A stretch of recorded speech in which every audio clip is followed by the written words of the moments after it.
Manik Shah parade ಮೈದಾನದಲ್ಲಿ 80ನೇ ಸ್ವಾತಂತ್ರ್ಯ ದಿನಾಚರಣೆ ಅದ್ದೂರಿಯಾಗಿ ನೆರವೇರಿದೆ. ಸಿಎಂ ಆದ ಬಳಿಕ ಮೊದಲ ಬಾರಿಗೆ ಧ್ವಜಾರೋಹಣ ಮಾಡಿದ ಡಿಕೆಶಿ ತಮ್ಮ ಕನಸಿನ ಬೆಂಗಳೂರು ಹೇಗಿರಬೇಕು ಅಂತ ವಿವರಿಸಿದ್ರು. ಅಷ್ಟೇ ಅಲ್ಲದೆ ಧ್ವಜಾರೋಹಣದ ಬಳಿಕ ನಡೆದ ಸಾಂಸ್ಕೃತಿಕ ಕಾರ್ಯಕ್ರಮದಲ್ಲಿ ಭಾರತ ಜೋಡೋ ಯುವ ಸಂಘದ ನೃತ್ಯ, ಅಕ್ಕಪಡಿಯ ಸಾಹಸ ಪ್ರದರ್ಶನ ನೋಡುಗರ ಮೈನವಿರೇಳಿಸುವಂತಿತ್ತು.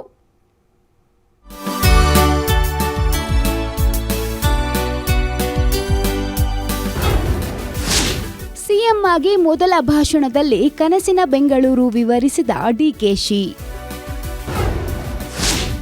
ಅಕ್ಕಪಡೆ ಭಾರತ್ ಜೋಡೋ ಯುವ ಸಂಘದ ಯೋಜನೆ ಈ ಬಾರಿ ಹೈಲೈಟ್ಸ್.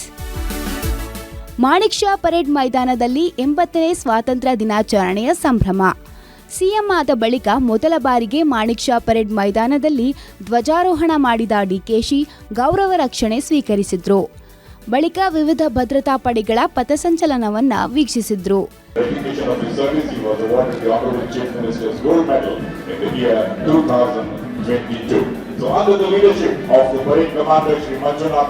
ಇದಾದ ಬಳಿಕ ಸುದೀರ್ಘ ಭಾಷಣ ಮಾಡಿದ ಸಿಎಂ ಮುಂದಿನ 1.5 ವರ್ಷದಲ್ಲಿ ಕರ್ನಾಟಕವನ್ನ ಹೇಗೆ ಅಭಿವೃದ್ಧಿ ಪಥದತ್ತ ಕೊಂಡೊಯ್ಯಬೇಕು ಎನ್ನುವ ಕನಸನ್ನ ಎಳೆಯಾಗಿ ಬಿಚ್ಚಿಟ್ರು.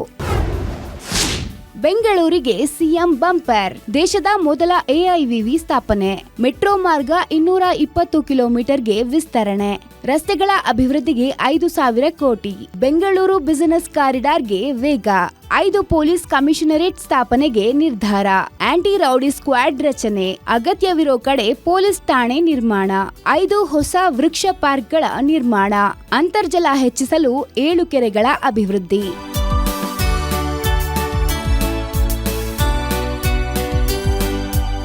ಸುಮಾರು 30 ಪುಟಗಳ ತಮ್ಮ ಭಾಷಣದಲ್ಲಿ ರಾಜ್ಯದ ಜನತೆಗೆ ಸ್ವಾತಂತ್ರ್ಯ ಹಬ್ಬದ ಶುಭಾಶಯ ತಿಳಿಸುತ್ತಾ ತಮ್ಮ ಕನಸುಗಳನ್ನು ಒಂದೊಂದಾಗಿ ಬಿಚ್ಚಿಟ್ರು. ಬೆಂಗಳೂರು ಅಭಿವೃದ್ಧಿಗೆ ಬಿಗ್ ಪ್ಲಾನ್ ಹಾಕಿಕೊಂಡಿದ್ದು ನಮ್ಮ ಸರ್ಕಾರದ ಅವಧಿಯಲ್ಲೇ ಅದನ್ನ ಅನುಷ್ಠಾನ ಮಾಡುವುದಾಗಿ ಹೇಳಿದ್ರು. ಮೆಟ್ರೋ ಪೂರ್ಣಗೊಂಡಂತ ಬಳಿಕ ಈ ಮೆಟ್ರೋ ಮಾರ್ಗದಲ್ಲಿ 220 ಕಿಲೋಮೀಟರ್ ವಿಸ್ತರಣೆ ಆಗಲಿದೆ.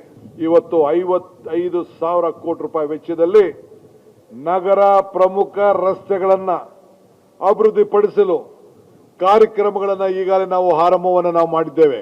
ಇಂದಿನ ಅನೇಕ ನಾಯಕರುಗಳು ತೀರ್ಮಾನ ಮಾಡಿದ್ರು.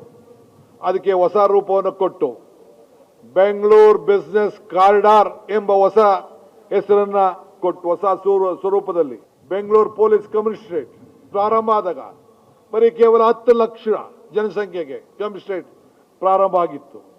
ಈಗ ಅದನ್ನು ವಿಂಗಡಿಸಿ ಅಗತ್ಯ ಇರುವ ಕಡೆ ಹೊಸ ಪೊಲೀಸ್ ಠಾಣೆಗಳನ್ನು ಸ್ಥಾಪಿಸಿ ಭಯಮುಕ್ತವಾದಂತಹ ವಾತಾವರಣ, ಬೆಂಗಳೂರು ನಾಗರಿಕ ಭಯಮುಕ್ತವಾದಂಥ ವಾತಾವರಣ, ಅದಕ್ಕೋಸ್ಕರ ಅದನ್ನ ನಿರ್ಮಾಣವನ್ನು ಮಾಡಬೇಕು ಅಂತೇಳಿ ಆಂಟಿ ರೌಡಿ ಸ್ಕ್ವಾಡ್ ರಚಿಸಲು ಈಗಾಗಲೇ ತೀರ್ಮಾನವನ್ನು ನಾವು ಮಾಡಿದ್ದೇವೆ.